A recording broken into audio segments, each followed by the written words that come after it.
Good morning dear students. आज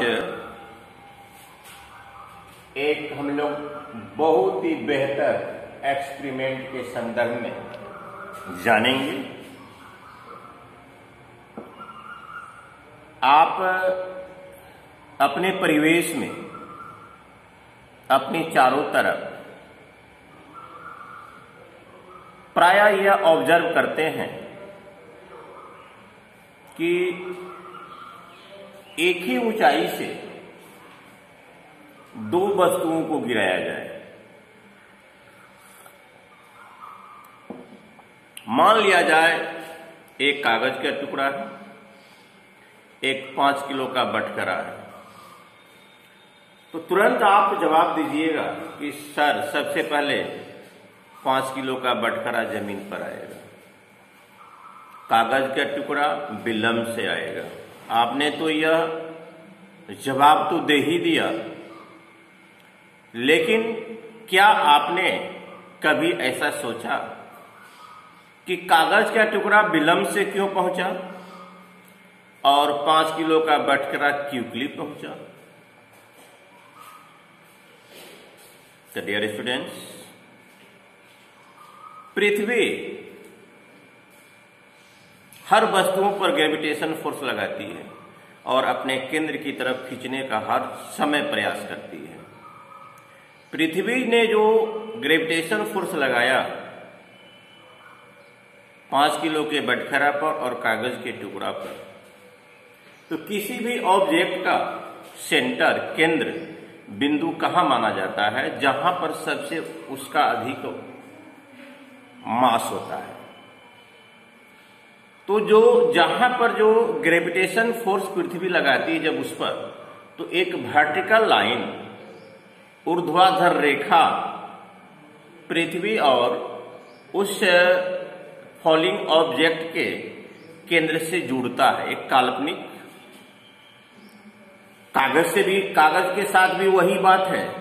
तो कागज का जो ग्रेविटी सेंटर है, मतलब उसका केंद्र है, वह हमेशा चेंज होते रहता है हल्का होने के कारण। जबकि 5 किलो बटखरा का जो जहां पर पृथ्वी अपना अट्रैक्शन फोर्स लगा रही है, ग्रेविटेशन फोर्स लगा रही है, और जहां पर अपना वह सेंटर बना रही है, वह चेंज नहीं हो पाता है, जिसके कारण कि बटखरा पहले गिरता है और कागज का टुकड़ा बहुत विलंब से गिरता। और कहाँ गिरेगा यह भी कहना बड़ा ही मुश्किल है। तो डियर स्टूडेंट्स, आज हम बेहतर उपलब्धि के साथ आपको इस संदर्भ में सबसे पहले हमारा गैलीलियो महोदय ने एक्सपेरिमेंट इस संदर्भ में किया था। गैलीलियो ने इस संदर्भ में एक्सपेरिमेंट किया था। गैलीलियो ने पीसा के झुकी हुई मीनार, पीसा एक सिटी है जो इटली में पड़ता है,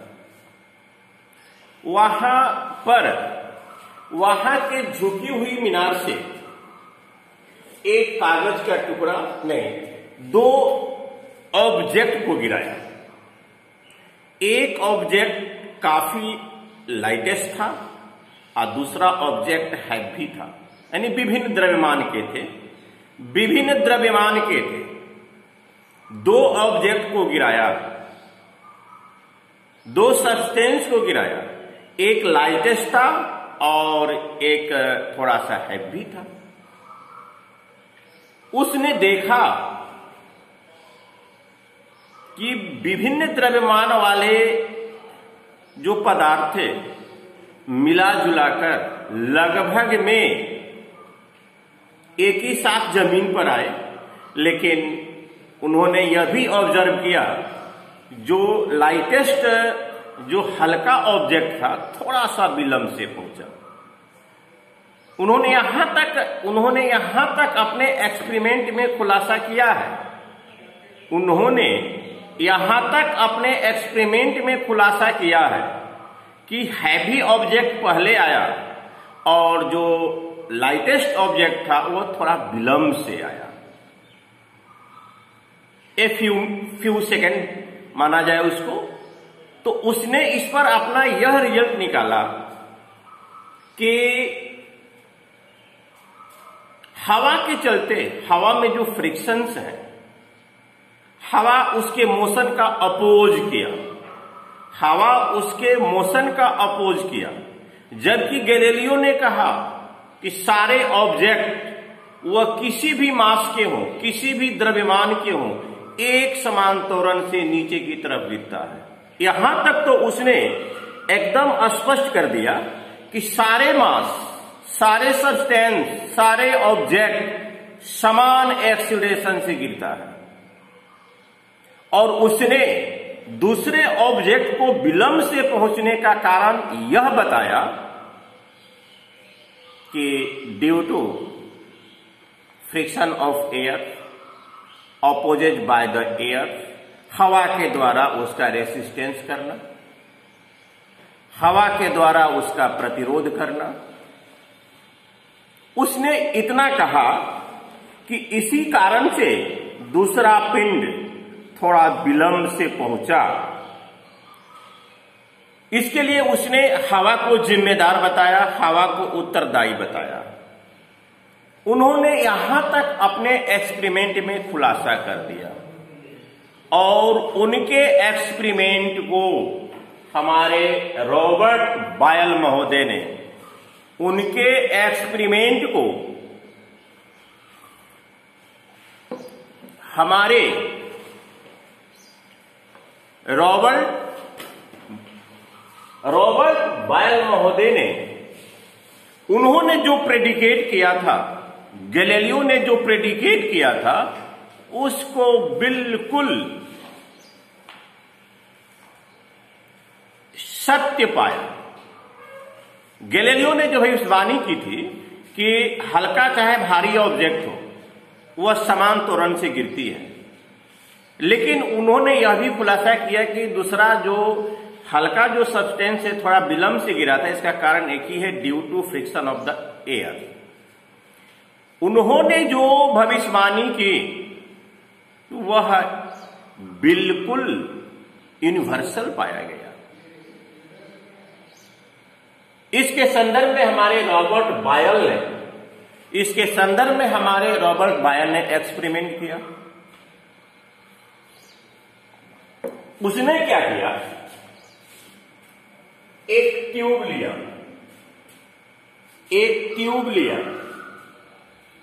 ट्यूब में यहां पर एक कागज का टुकड़ा और एक कॉइन, एक सिक्का रखा। यहां पर एक कागज का टुकड़ा और यहां एक सिक्का रखा और वायुचूसक पंप से हवा को निकाल लिया। वायुचूसक पंप से इसमें से हवा को निकाल दिया, इसको वैक्यूम बना दिया, निर्वात बना दिया। इसको वैक्यूम बना दिया, निर्वात बना दिया। अब तुरंत क्या किया, उस ट्यूब को पलट दिया। तुरंत उस ट्यूब को पलट दिया तो उसने देखा कि कागज का टुकड़ा जो अत्यंत ही हल्का है, कागज का टुकड़ा जो अत्यंत ही हल्का है और सिक्का जो कि कागज से भारी है, दोनों समान त्वरण से नीचे गिर रहा है। यहां देखिए,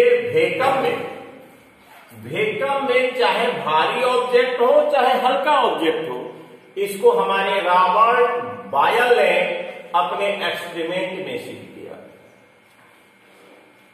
कि वैक्यूम में चाहे ऑब्जेक्ट भारी हो हल्का हो, चूंकि हवा तो उसका रेसिस्टेंस नहीं कर रहा है, हवा उसका विरोध नहीं कर रहा है, हवा के फ्रिक्शन से उसकी टकराहट नहीं होती है, तो देखा कि वैक्यूम में ऑब्जेक्ट भारी हो या हल्का हो, दोनों एक समान त्वरण से गिरेगा और जमीन पर एक साथ पहुंचेगा। और सेटिस्फाइड करने के लिए इस एक्सपेरिमेंट को पुनः दोहराया। अब यह वैक्यूम नहीं है, इसमें हवा है, हवा इसमें एयर है। यह वैक्यूम नहीं है, इसमें एयर है। उसने क्या किया, इसी सिक्का और कागज को इसके पेंदी पर रखा। ये तो मान लेते हैं इन्वर्स में उल्टा है, इसके ट्यूब के पेंदी पर रखा, कागज का टुकड़ा और सिक्का को ट्यूब के पेंदी पर रखा और सडनली अचानक उस ट्यूब को पलट दिया, अचानक उस ट्यूब को पलट दिया। उसने देखा जबकि दोनों पर एक्सेलरेशन समान काम कर रहा है, लेकिन सिक्का बहुत आगे है और कागज बहुत पीछे है। सिक्का बहुत आगे है, कागज बहुत पीछे है। इसका मतलब है कि हवा में भारी और हल्का पिंड दोनों एक साथ जमीन पर नहीं आए। और इस संदर्भ में हमारे गैलीलियो महोदय ने प्रेडिकेट कर दिया था कि एक वस्तु पहले पहुंचा और एक वस्तु थोड़ा विलंब से पहुंचा। उसके कारण के संदर्भ में गैलीलियो ने बताया था due to friction of the air. उसके प्रेडिकेट को सत्यापन करने के लिए हमारे रॉबर्ट बायल महोदय ने इस एक्सपेरिमेंट को किया। पहले भेकम में सिक्का को गिराया और कागज के टुकड़ा को गिराया, दोनों एक साथ पहुंच रहा है, जबकि इसी एक्सपेरिमेंट को ट्यूब में हवा मौजूद है, ट्यूब में हवा को मौजूद रखा और फिर उसके ग्राउंड उसके पेंदी पर एक सिक्का रखा और एक कागज रखा और सडनली उसको पलट दिया। पलटने के बाद उसने यह ऑब्जर्वेशन पाया, यह ऑब्जर्व किया कि भाई सिक्का बहुत आगे है और कागज ढुलमुल करते हुए गिर रहा है।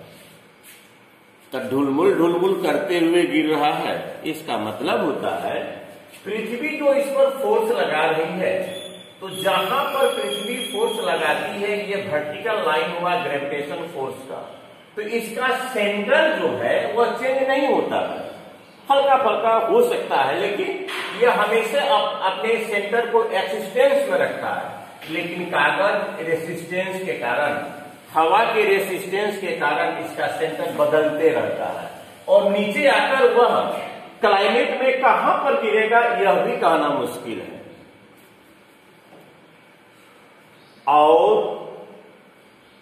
यह पता आपको है, जैसे हम लोग दाएं हाथ में पानी से भरी बाल्टी को लेते हैं तो बाएं तरफ झुक जाते हैं, इसलिए कि बाल्टी सहित हमारे वजन सहित mass of the human body plus mass of the, ये क्या कहते हैं उसको, कोई कंटेनर कहिए जिसमें पानी भरा हुआ हाथ में लिए हुए हैं, तो चूंकि कंटेनर वाटर और ह्यूमन बॉडी के मास सहित सेंटर बदल जाता है, तो सेंटर यहां आ गया, सेंटर बदलकर यहां आ गया, तो हमारा ऊर्ध्वाधर जो रेखा है हमारे दोनों पैरों के बाहर चला जाता है।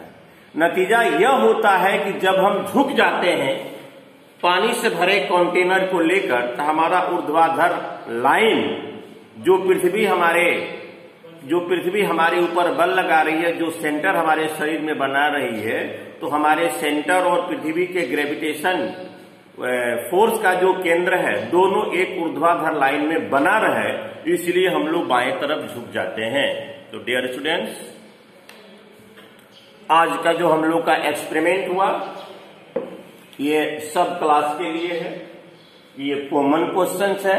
आप प्रायः आप गुड्डी पतंग उड़ाते हैं, आप देखते हैं जब पतंग का रस्सी धागा टूट जाता है तो पत्ती का वह पतंग कहाँ गिरेगा, वह पतंग वह आपका था, वो हो सकता है वो किसी दूसरे का हो जाएगा, दूसरे के आंगन में जाकर गिर जाता है। क्यों?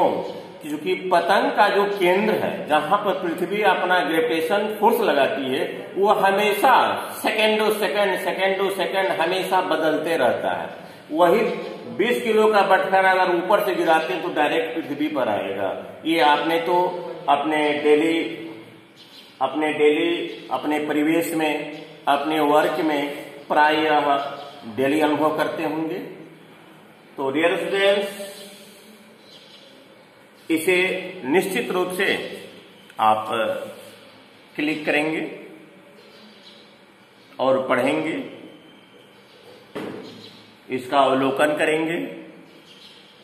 और अवलोकन करने का मतलब जितने हमारे स्टूडेंट्स है क्लास 6, 7, 8, 9, 10 में, उतना व्यू कम से कम जब हमारे वीडियो के सिंबल पर आएगा तो हम समझेंगे कि हमारे सारे स्टूडेंट्स अपने पढ़ाई के प्रति जागरूक हैं और मुझे एक भारी बेहतर एनर्जी मिलेगी, जो कि जिससे उस एनर्जी का उपयोग हम अगले वीडियो क्लासेस में निश्चित रूप से करूंगा। Thank you very much.